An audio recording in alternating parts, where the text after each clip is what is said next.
emotions yesterday? I know you had some conversations with Adam, so you knew the parameters of what was going on. What were your emotions yesterday as you waited out the day?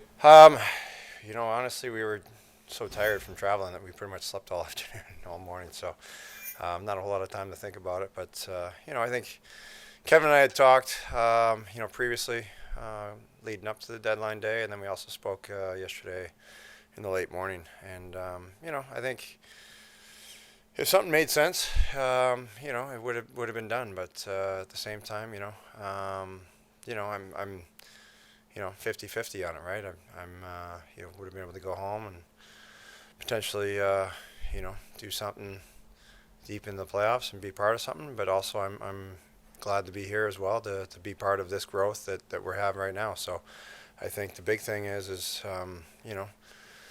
stay in the moment. We're here right now. We're here in the moment, and this is the job, the focus at hand. And I think at the end of the day, the Buffalo Sabres want me as their goaltender right now, and that I think that emotionally is reassuring and something to be enthusiastic about.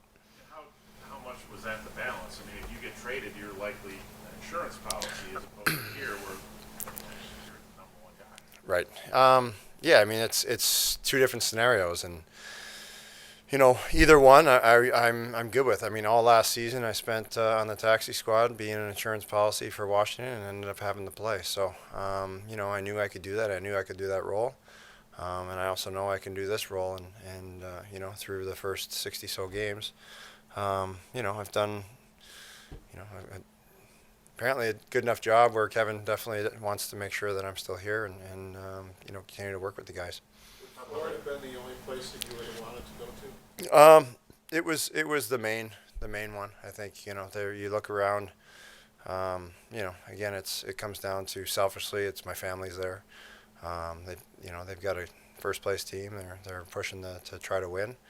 That would have been obviously ideal from a personal standpoint, from a selfish standpoint, from a team first mentality, which is pretty much what I've been brought up for my entire career as you go where you're wanted and wanted here, and I'm going to make the most of it and make the best of it and continue to do what I do is I'm going to love the game and share that love with the other players and try to get them to get to the point where they can be the best player that they can possibly be. Talk about that growth. I think just there were the two games and there was the Edmonton game, which were obviously wasn't good. But I mean, the last two, what have you seen that's taken you guys to a level that hasn't been felt here in a while? I think you play a couple teams there that are in the playoffs, borderline of playoffs that are fighting for spots. We saw with some travel and a hungry team that you can get your butt handed to you pretty easily in this league. We responded the right way. We responded with a collective group effort of team first mentality, and got rewarded with the win. I mean, at the end of the day, the only points that really matter are the 2 points. You win enough games, guys get their contracts taken care of, guys get the personal stuff gets taken care of when the team has success, and that's a message that takes it took me a few years to figure out. It takes a lot of guys maybe their whole career to figure out. So the sooner that the guys figure it out, and that starts from the message from Donnie too, and he's done a great job with that. And the veteran guys in the room, not only myself but other guys that have kind of expressed that same interest as far as hammering team first mentality and let everything else kind of fall in place because of the right attitude. Kevin said here publicly to multiple people that they're open to bringing you back next year.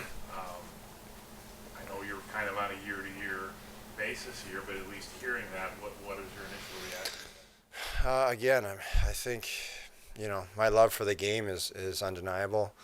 But selfishly, my family has to come first, and I've put them on the back burner for several years now. So that's going to have to be a family decision where we have to sit down and really have a long conversation and figure out what makes the most sense as far as from a group. Selfishly, I would love to continue to play and continue to play the game, and I go out there every day and enjoy it. And as long as I'm enjoying it, I feel like I want to keep doing it. And right now I'm playing at a level where I'm still feeling I'm competitive and I can still contribute. The day that I can't contribute is probably the day that I realize that selfishly I can't play anymore. And I don't know when that day is. That day might be in 30 days. It might be in 300 days. We don't know.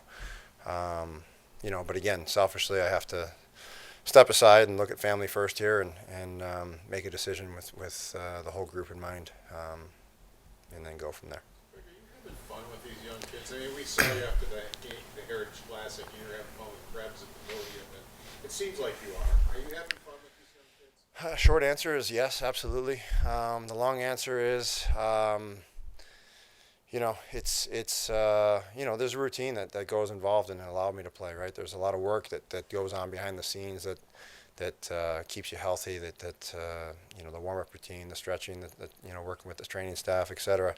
The behind the scenes stuff that you don't see, the hour that it takes to get ready to go play and have that fun, that's kind of the decision where, hey, it's still fun, but at what cost is there? And right now that it's very minimal, and that's why maybe it is still so much fun. When that cost of getting to that fun outweighs the fun factor, then it's a different conversation. How is this group right now? I mean, we watching practice, and it seemed like everyone was enjoying themselves, and it was pretty loose. How do you see that? How do you see that? I guess. It's good. It can go two ways. I think, we've won a few games in the past. A couple games, you start feeling good about yourself, and then you get spanked. And that's one of those, eye openers where, hey, we got to learn from this, and maybe, when do you start ramping up? So today's a good day. Long travel day. Today was just to kind of get back out there and get the legs underneath us. Tomorrow, that's when we start getting in business. Pretend that you haven't won 2 in a row and be 0-0 and have that mindset. And so like I said, you don't want guys feeling uptight and making it feel like it's work. Then it's not fun. You have more fun when you play well, and you play well when you have more fun. So they kind of go hand in hand. You referenced the preparation, and you guys have 15 games now in the next 26 days. How cognizant are you going to have to be about taking time off of practice and just really watching it for so many games? Yeah, it's managing the energy levels. I think we our practices are usually pretty up tempo, but they're usually on the shorter side, so that shouldn't be an issue.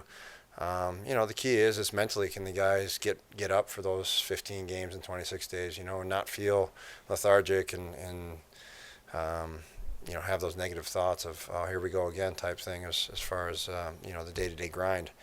But again, that's everyone's in that business, right? Everyone's in the same situation that we are. There's other teams that are playing 15 and 26 as well, and the team that comes together and has the most fun and kind of puts the mental cap on that we're gonna, there are no excuses, and just go play and enjoy ourselves. That's schedule is the schedule. You can't change it. You can't control it. Don't worry about it. Being the vet in the young room, is that something you talked about with these guys, that finishing strong and the importance of it, and the team is developing, and how important is to finish strong? Yeah, I think there's been a lot of teams that I've played on where you don't play for anything at the end of the year, and that's no fun. I think the Buffalo Sabres have been in that situation for numerous years now. But it's changing the mindset. It's changing the goal, right? Set a goal for ourselves. What's the goal? The goal is to, score 10 goals as an individual. I mean, that's just behavior to get yourself on a new team. The mentality of, hey, let's do things right. Whether we win or lose, if we start doing things the right way, it's going to carry over into the off season, to the next season, because this is where the habits begin. The habits don't start. You don't start a new season and be like, all right, well, I'm going to change my habits and we're going to go win games now and try to be a team player. That doesn't. You can't flip a switch like that. It starts in times like these where, yeah, things might not be going the right way for the team or maybe for you individually. But how do we change that as a collective effort? And for more times than not, the teams that have the most success, the players get rewarded the most. Pre-game ceremony for you tomorrow, I guess. What are your thoughts on that? It's an individual accolade that I'm very proud to be a part of, and proud to accomplish. But I couldn't have done it without all the teammates and all the great teams that I've played on, and it's no different than these guys. I mean, I came in with 291 or whatever it was, and battled through injury and didn't know what the future held, and we're able to battle back and join the guys, and the guys really rallied around something. They rallied around because Donnie would bring it up quite often, so the guys, I felt, put that team first mentality and said, hey, let's do this for him, and then the next guy does something for the next guy, and that team first or do it for your friend, teammate kind of mentality is something that's kind of being it's spilling over on everybody, and that's a good thing to have. Craig, when you were at practice this morning, knowing that you're going to be with this team for the rest of the year, do you feel at home here? Obviously, this isn't around your whole family, but do you feel at home here in Buffalo? Kevin's talked a lot about how much you enjoy it here. Yeah, from the moment I was signed here and had the first conversation with Kevin and Donnie and my first interaction with the guys here, it's been a very welcoming experience. The city's been great. The fans have been outstanding. I think, going forward, it's been overall an excellent experience. One that I'm very thankful to be a part of. I thank Kevin every time I see him for the opportunity to have chased my dream of continuing to play and to get to 300. I mean, that was kind of an individual set up goal, but without the faith in the organization and Kevin and Donnie, I said this numerous times to multiple people, is that I felt that Donnie wanted to get to 300 more than I did, and that's just that says everything to me. That he's got that much care for the players that he has around. I think he's shown that to all the guys that are in that room. Thanks, everybody. Thank you.